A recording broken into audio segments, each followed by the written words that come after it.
Welcome to the RadioU Podcast. Coming up, make sure you stick around all the way past the credits for a special end scene. Also, why the Home Chef and Spongebob collab is a little disappointing. All that and more on the way next. How do you feel about post-credit scenes in movies?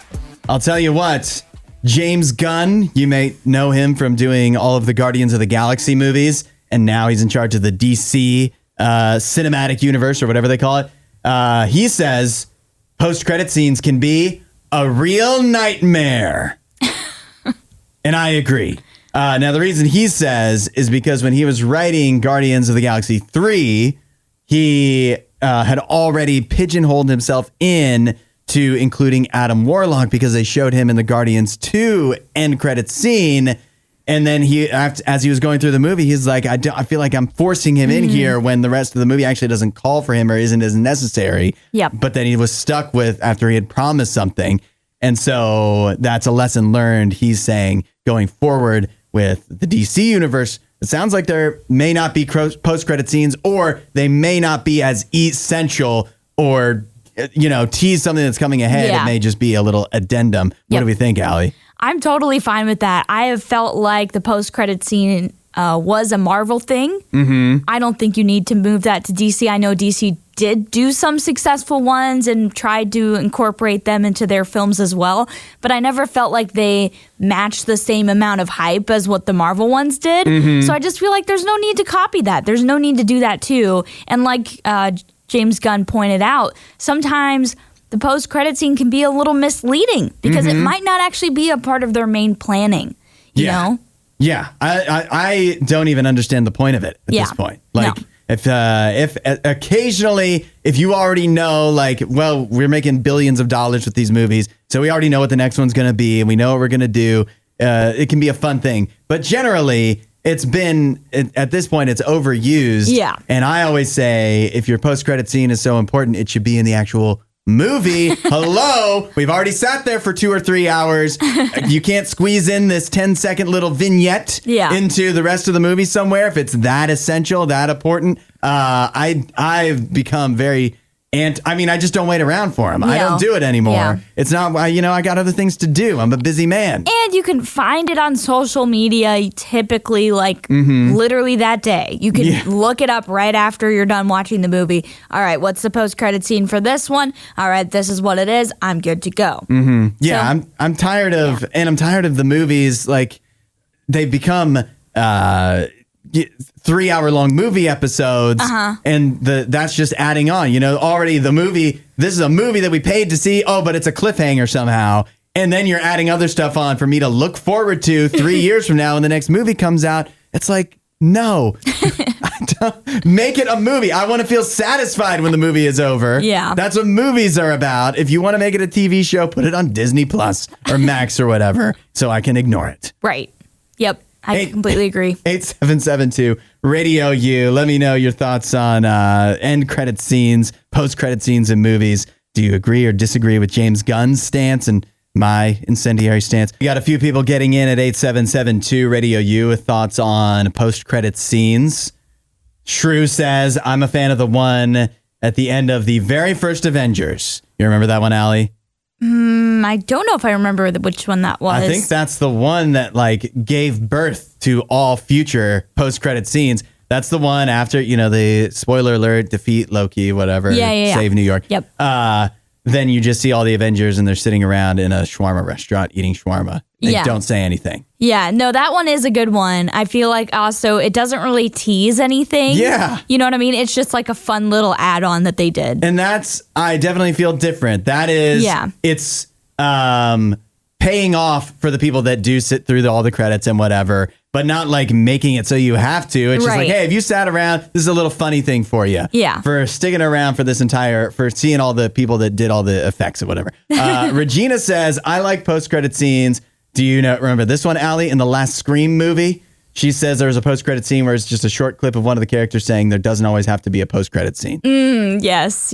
And which Scream has always been known for making fun of genre tropes, so that fit with Scream's vibe. And that does sound funny, although I was going to say, too, I think, Deadpool killed the funny version of the post-credit scene because I think the first Deadpool, the end credit scene is him going like, why are you still sitting here? And he's literally talking to the audience. Yeah. Why are you still sitting around? The movie's over or whatever. Right. And that kind of like, now it's been done. Yeah. So, it's just, it's hard. It can be fun. It can be the Avengers thing, but you don't have to do it. No. You don't have to do it. Definitely don't have to do it. And I give props to James Gunn for, announcing that they're not planning on doing it. Like, they shouldn't. They should focus on making a good movie for maybe one time, and just not focus on trying to, connect anything or, like, set up a big universe. Like, just make a good, and it looks like they've made a good Superman movie. Yeah, it just looks make awesome. a good movie. So that's all we care about as fans. We just want a good experience at the theater. That's so true. It's just emblematic of all the problems with superhero movies and like franchises in general is that they start thinking too many steps ahead when you need to focus on the movie that you actually are working on today. Right. And making that good. It's the epitome of the human condition. All we can think about is what's next. Yeah. Well, I'm eating now. Where will I be eating later? Yep.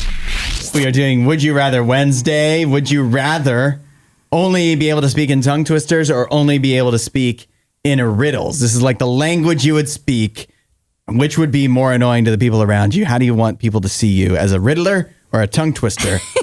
A lot of good responses coming in. Tim said, according to my wife, I already speak in riddles, so I'll just stick with that. That's funny, Tim. Andrea says tongue twisters because people at least would still be able to understand you. That is true. If you are speaking in riddles, everything becomes a guessing game with you. D says, if everything can just be prefaced with riddle me this, then I'll speak in riddles. Well, that is hilarious, and that would be fun and annoying. Those aren't actual riddles if you say that, right? I guess not. I think you would have to still come up with like a true riddle for it to count. Because if I go, riddle me this, where are the potato chips? Like, that's not actually a riddle. I'm just asking you a question. Yeah. In fact, saying riddle me this means like you want them to come up with a riddle for you. Yeah. In a way. Well, I mean, I think the Riddler would always say stuff like that. It's like, riddle me this. Yeah. If the bag is yellow and and it's not standing up. Right. It's like something. What brand would it be? Exactly. Like, so coming up with something like that if you wanted to say potato chips. Regina says, I'll go with tongue twisters because I feel like riddles, you can't really have a conversation with somebody. They're just going to constantly be trying to figure out what you're talking about, and then they have to use their brain power. Yeah, you'd just be exhausting to be around. Oh, yeah. If you were the Riddler. I'd be why do I have to talk to this person again? Yeah. And Corey says, I think it would be easier for the other people to understand the tongue twister. You wouldn't want to have your coworkers solve riddles all day long. I think if you made them solve riddles, you wouldn't have coworkers for very long. Maybe not. Yeah. So what's your choice, Allie? I think I'm also going to go with the tongue twisters. I was kind of going back and forth because I do love riddles, but I think it would get annoying after a while. I'd be like, don't ever talk to me again. This is crazy. And also, tongue twisters are so fun. Like, how much wood would a woodchuck chuck if a woodchuck could chuck wood? Mm-hmm. That would be fun. And we should be good at tongue twisters because we have to we have to have good vocal stamina and whatever. Because of our job. Yeah, right. So, tongue twisters is my choice as well.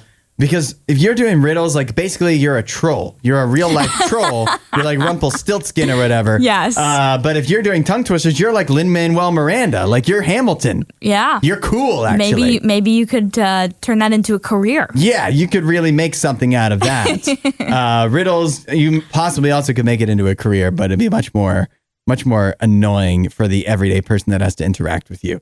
Justin says, I'm going to say either option is actually fine because I'm an introvert and I don't want to have to talk to people, so whichever one repels them faster. So riddles, maybe. Yeah. Riddles for you, Justin. Sounds like that's the consensus for Justin. Have you ever wondered what it would taste like to live in Bikini Bottom? Finally, we're going to get an answer. Have you ever heard of Home Chef? Yes. Isn't it like HelloFresh, like it's meal kits or whatever they send to you? Mm-hmm. So they're teaming up with Spongebob. Okay. They are you can now, through Home Chef for a limited time, get Spongebob themed Home Chef kits. And so, Allie, what kind of food would you expect to be in a Spongebob themed Home Chef kit?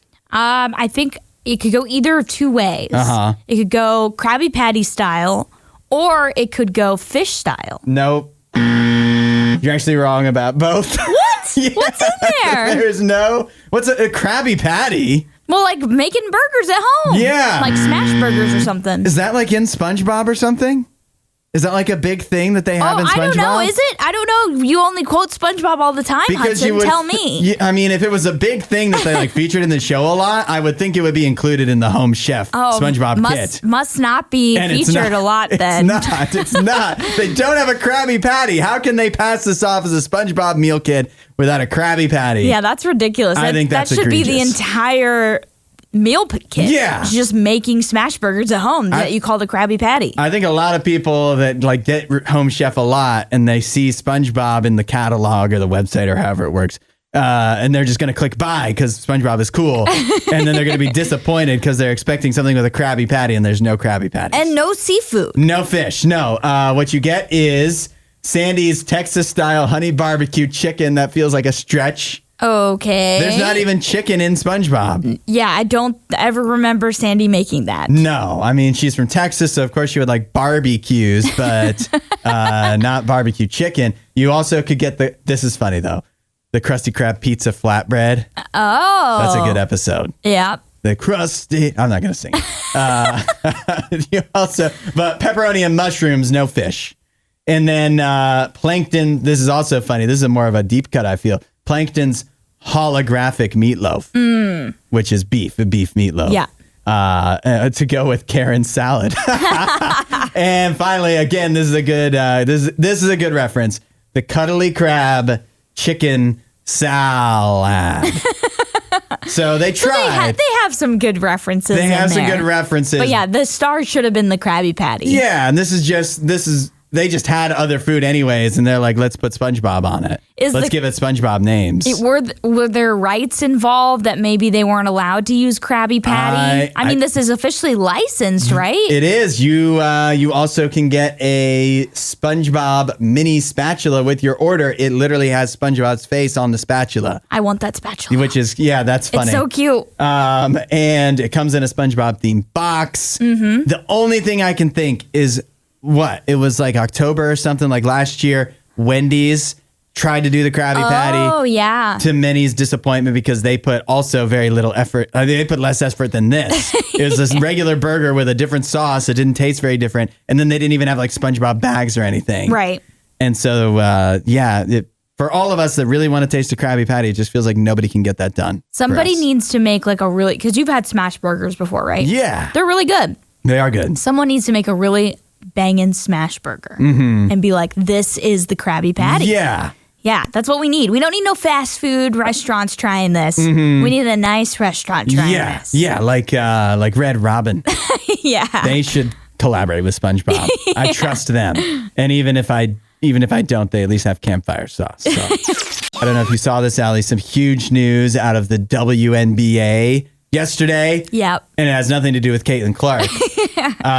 Once. Yeah, for once. There is other huge news that can occasionally come from the WNBA. In this case, it revolves around Diana Taurasi, who has been historically, definitely on the Mount Rushmore of WNBA stars, like one of the biggest women's basketball stars of all time. Right. She announced she's retiring. I think I view her as kind of like synonymous with someone like Sue Bird. You know, you look at these two women as some of the like cornerstones of the WNBA. They have been for like the past 20 years or so. So yeah, it was, we were expecting her to retire soon. She was getting up there in age, but she's played for 20 seasons. Yeah, that's impressive. Yeah, that doesn't, most athletes in any sport, first of all, can't make it to 20 years because eventually they're just not good enough. Right. And a lot of times don't want to anyways because, it's a lot of toll on your body and whatever. Diana Taurasi made it through 20 seasons, won 3 championships, 11 All-Star games, 1 MVP. She's also won gold medals, right, with the U.S. women's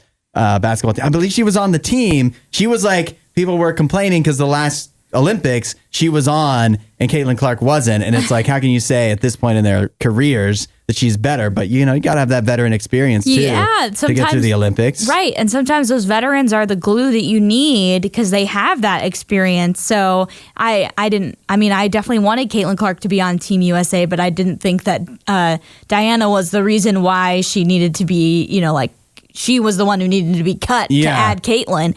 But yeah, either way, I don't want to get clouded with Caitlin Clark. I want to fully appreciate Diana's amazing career and awesome job. Holds the record for the most points in the WNBA, nearly 3,000 more points than Tina Charles, who is in second place.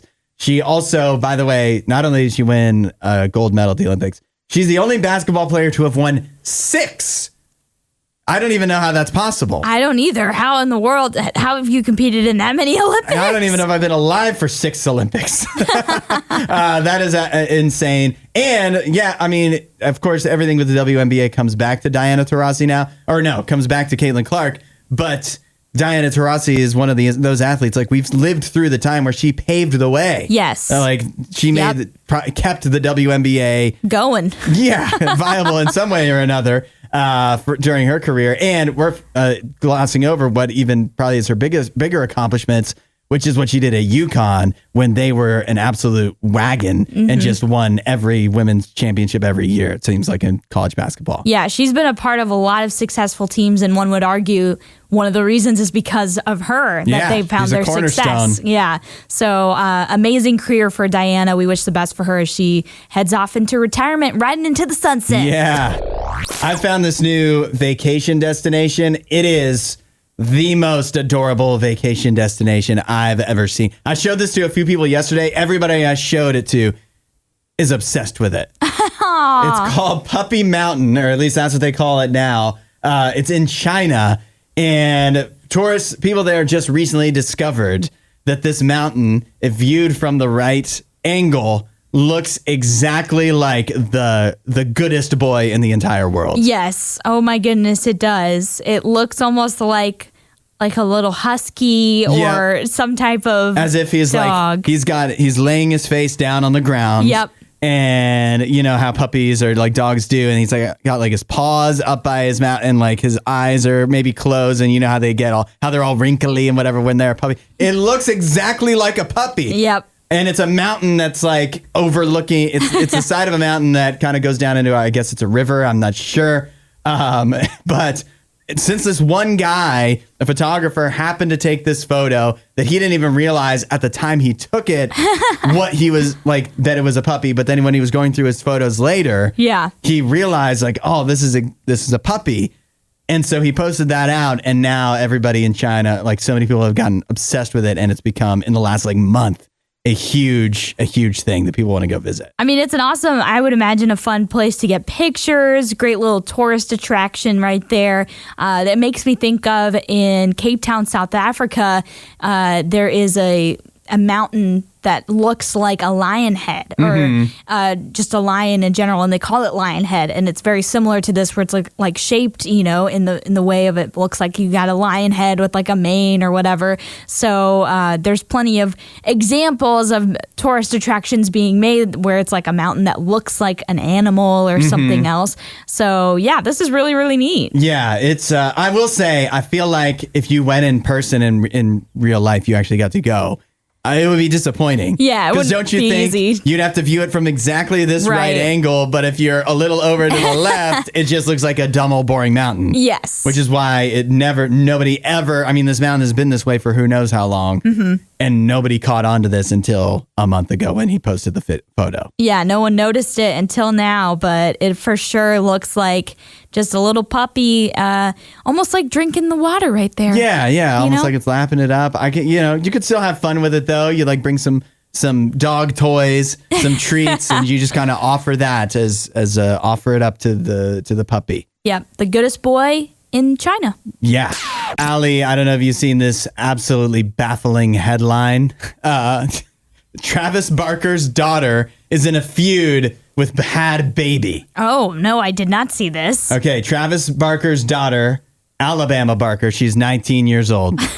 She is in a feud with Bhabie, which we know Bhabie the Cash Me Outside girl from Dr. Phil. People may know her as well. Oh, that's who she is? Yeah. That was years ago, but she's somehow inexplicably managed to parlay that into a very lucrative rap career, as well as, I believe, OnlyFans career, probably even more lucrative. And so they've been feuding. They've gotten into an argument with each other that has lasted for a while now. Apparently it started when Bhad Bhabie accused Alabama Barker of being a homewrecker on Instagram Live. She says that Alabama Barker had been with her boyfriend at the time, Bhad Bhabie's boyfriend at the time, and also the father of her child. Oh. So she's saying she's a homewrecker.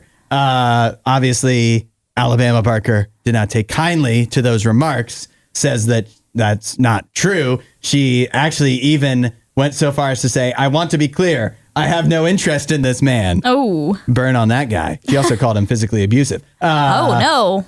So from there, Bhad Bhabie puts out a song that is more accusations against Alabama Barker, a song called Miss Whitman, and there's been more back and forth between them, and it just keeps going on. Alabama Barker put out a song called Cry Baby, like spelled like Bad Baby, like with an H. Oh my gosh.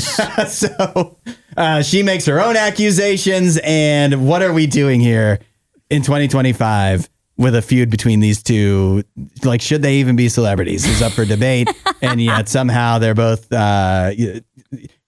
they already have it well enough anyways, but they're still finding ways to get into the news by arguing with each other over nonsense. Yeah, this definitely feels like just a plea for attention type of deal, and it's actually probably not really that big of a beef after all, but they're just making a big deal out of it just to get more attention in the media.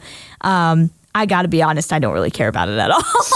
It's so much drama, though. I know you love the drama. I do love the drama, but this drama just feels so like fake. Forced. Yeah, that it's just like when they're both millionaires. Yeah, and also this is not something I'm interested in. I'm interested in drama when it comes to no names that are on reality TV show. They have no fame behind them at all. That fake drama, that manufactured drama. That's the drama I can't get enough of. Not the millionaire drama. The drama among people that will eventually be millionaires. Yes. Because this is the drama. Influencer career takes off. Right. And then I don't care about them anymore. This is the drama you're supposed to care about because it's like, oh, these are actually celebrities or whatever. I'm like, I don't care about that. Give me the drama with, Lauren and Dave on Love is Blind, and I'm all in. Yeah. I've been reading into that a little bit. Oh, yeah? Yeah. I don't know.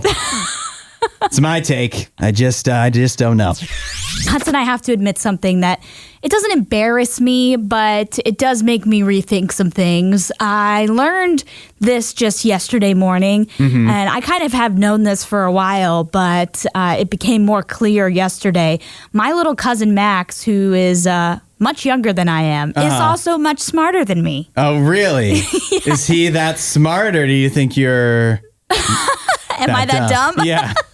No. I genuinely think he is that smart. Like, he just blew my mind yesterday. So his mom is my cousin Kathy, and she makes amazing Buckeyes, like the most aesthetically pleasing Buckeyes you've ever seen in your life. And they're like the traditional Ohio candy, if you didn't know that, where it's like, peanut butter covered or dipped in chocolate. Yeah. And it looks like a Buckeye, which is a nut that is on a tree that we call the Buckeye tree. And Max yesterday morning was sitting at their dining room table and was about to eat a Buckeye, and he's just like kind of looking at it and studying it, and he goes, I get the eye part, but where does the buck come from? And my cousin Kathy's looking at him like, like, what are you talking about? And so they Google it and, find out what exactly the Buckeye means, where that name came from. Turns out the reason it's called Buckeye, it's actually a Native American name for it because it looked like the eye of a deer, which can also be called a buck. Yeah. So that's where the name Buckeye came from. And we had no idea. First of all, I had no idea that it even looked like an eye. Yes, Yeah, I never really thought about that I never thought about it either, but I'm like, after looking at it, I'm like, yeah, it does look like an eye. How did I not know this? But my 9-year-old cousin did. I have an answer. I hope this makes you feel better. Okay. When you're 9 years old, you have way more time to think about things like that. Like we have jobs and cars and a phone and whatever. And so we have other things clogging up our minds. And he's just got time to sit there and play video games and think about what Buckeyes look like. Yeah, I don't think he really plays too many video games, but he is a smart kid, and he definitely was on track with that because that's exactly what it was. But is that inspirational to us to think about the things we could accomplish, or at least the thoughts we could have if we just could disconnect from everything in the world for a while. It's true. I will say also, if we lived our lives like 9-year-olds. Yeah. Another example of his smarts. Last summer we did a murder mystery thing, and this murder mystery was like in our town, and they sent out a list of all the suspects with pictures beforehand, like before you showed up to solve the mystery, and you went like downtown into all these different stores as you're trying to solve it. Yeah. So it was a really fun thing. Well, he wasn't going with our group that was going, but his mom, again, my cousin Kathy, showed him the pictures of the suspects, and he's looking over them, and he's like, right there, that's the one that's guilty. And he was absolutely right. He didn't read any of the suspect materials. He didn't walk through the mystery. He didn't learn any of the clues, and he knew exactly who did it. There's something about that kid. How did he know? He said she looked guilty, and he was right. He said she looked the least suspicious out of everybody, like the most normal, and he was absolutely right. She was the killer. He's either psych or they really did a bad job at the murder mystery. Thanks for listening to The Hudson Show. Please don't forget to rate and review the podcast.